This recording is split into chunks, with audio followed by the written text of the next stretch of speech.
startnummer 2 Lise norrut håller sig beredd. Jag trodde att det var en förkortning. Det var tiden. Vad gulligt. Matilda, varsågod och rikt.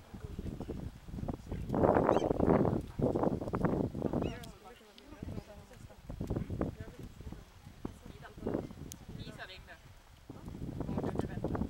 Vänta. Ja, men hon skickade ett mess förut. Hör av er när ni åker. Oj.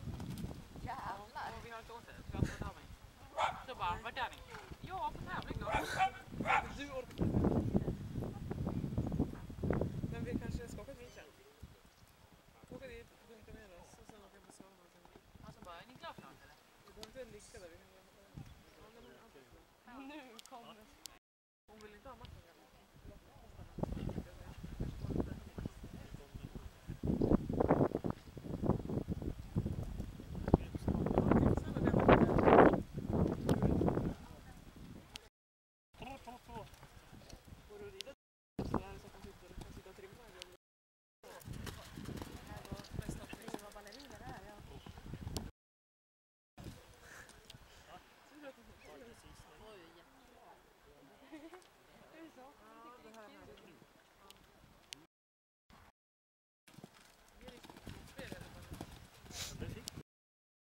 Det var ju med Sasha det. Ja, det tycker jag. Det